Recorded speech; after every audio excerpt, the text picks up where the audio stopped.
Good morning dear students.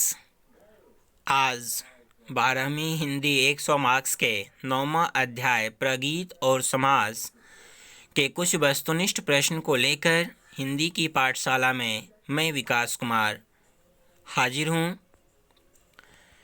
तो चलिए इस अध्याय और यह हमारा 9वां अध्याय है जिसके कुछ वस्तुनिष्ठ प्रश्न हैं।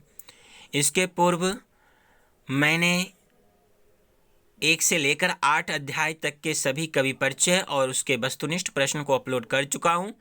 यदि आप नहीं देख पा रहे हैं तो आप मेरे प्लेलिस्ट में जाएं, चैनल को सब्सक्राइब करें और प्लेलिस्ट में वीडियो ज़रूर देखें।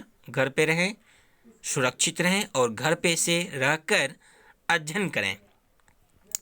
आइए इस 9वां अध्याय में प्रगीत और समास के कुछ वस्तुनिष्ठ का अध्ययन करें। पहला प्रश्न है, प्रगीत और समास के रचनाकार कौन है? तो उत्तर होगा नामवर सिंह। दूसरा प्रश्न, नामवर सिंह का जन्म कहाँ हुआ? जी हाँ, नामवर सिंह का जन्म कहाँ हुआ? तो उत्तर होगा जियनपुर, इस जगह का नाम है जो वाराणसी में है और वाराणसी हमारे उत्तर प्रदेश राज्य के अंतर्गत आते हैं। तीसरा प्रश्न है, नामवर सिंह का जन्म कब हुआ? तो इसका उत्तर 28 जुलाई 1926। चौथा प्रश्न है, प्रगीत कैसा काव्य है? तो उत्तर होगा आत्मपरक।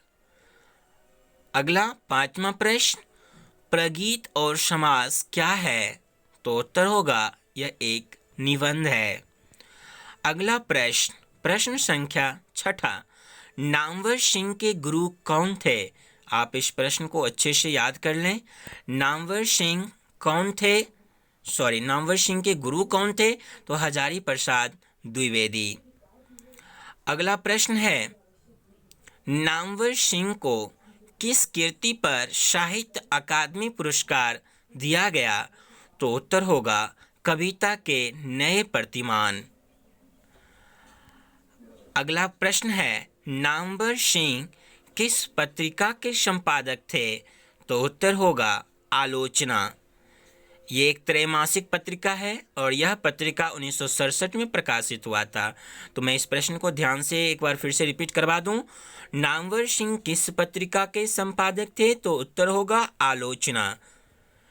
और अगर पूछा जाए कि ये कैसी पत्रिका थी, तो त्रैमासिक पत्रिका थी, मतलब 3 बार में एक निकलती थी।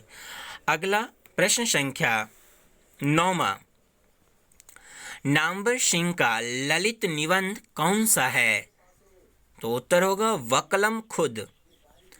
अगला प्रश्न, प्रगीतात्मकता का अर्थ आलोचकों की दृष्टि में क्या है? प्रश्न ध्यान से सुने। प्रगीतात्मकता का अर्थ आलोचकों की दृष्टि में क्या है? तो उत्तर होगा एकांत संगीत, या इसी को दूसरे शब्द में आप कह सकते हैं अकेले कंठ की पुकार। अगला प्रश्न, प्रश्न संख्या 11, दूसरी परंपरा की खोज किसकी रचना है? दूसरी परंपरा की खोज किसकी रचना है? तो उत्तर होगा नामवर सिंह। अगला प्रश्न, प्रश्न संख्या 12, नामवर सिंह को साहित्य अकादमी पुरस्कार कब दिया गया? प्रश्न ध्यान से सुनिए। नामवर सिंह को साहित्य अकादमी पुरस्कार कब दिया गया? तो उत्तर होगा 1971। 13, प्रश्न संख्या 13, रामचंद्र शुक्ल के काव्य सिद्धांत के आदर्श क्या था? रामचंद्र शुक्ल के काव्य सिद्धांत के आदर्श क्या था? तो उत्तर होगा प्रबंध काव्य। अगले प्रश्न की ओर आगे बढ़े हम लोग। प्रश्न संख्या 14, राम की शक्ति पूजा किनकी कीर्ति है? प्रश्न ध्यान से सुनिए।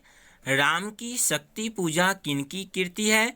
सूर्यकांत त्रिपाठी निराला।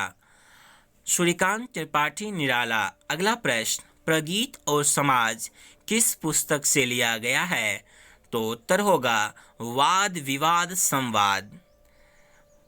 प्रश्न में एक बार पुनः रिपीट कर दूं, प्रगीत और समाज किस पुस्तक से लिया गया है? तो उत्तर है वाद विवाद संवाद।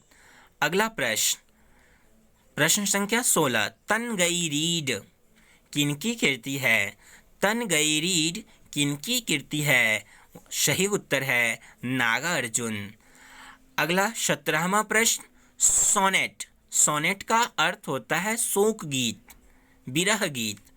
सोनेट वही त्रिलोचन है वह किनकी रचना है? सोनेट वही त्रिलोचन है वह किनकी रचना है? तो उत्तर होगा त्रिलोचन। अगला प्रश्न, प्रश्न संख्या 18, नामवर सिंह को उत्तर प्रदेश हिंदी संस्थान ने किस सम्मान से नवाजा था? प्रश्न ध्यान से सुनिए। नामवर सिंह को उत्तर प्रदेश हिंदी संस्थान ने किस सम्मान से नवाजा था? तो सही उत्तर होगा साहित्य भूषण सम्मान। अगला प्रश्न है, नामवर सिंह ने किस साप्ताहिक पत्रिका का संपादन किया था? नामवर सिंह ने किस साप्ताहिक पत्रिका का संपादन किया था? उत्तर होगा जनयुग। अगला प्रश्न, पुस्तक छायावाद के रचनाकार कौन हैं? पुस्तक छायावाद के रचनाकार कौन हैं? नामवर सिंह। उत्तर है नामवर सिंह। अगला 21वां प्रश्न और इस अध्याय का अंतिम प्रश्न, नामवर सिंह की मृत्यु कब हुई? नामवर सिंह की मृत्यु कब हुई? उत्तर होगा 19 फरवरी 2019 को। ध्यान से सुनिए, 19 फरवरी 2019 को। तो प्रिय छात्र, ये थे आपके 9वां अध्याय प्रगीत और समास के कुछ वस्तुनिष्ठ प्रश्न। तो मैं आशा करता हूँ आप इसके पूर्व भी और इस अध्याय के भी वस्तुनिष्ठ प्रश्न और कवि परिचय तक सभी चीज़ों का वस्तुशः पालन करते हुए अध्ययन कर रहे होंगे, घर पे होंगे, सुरक्षित होंगे। हिंदी की पाठशाला ऑनलाइन कक्षा में आपके लिए हमेशा तत्पर है। मैं विकास कुमार, आपको कोटि कोटि धन्यवाद।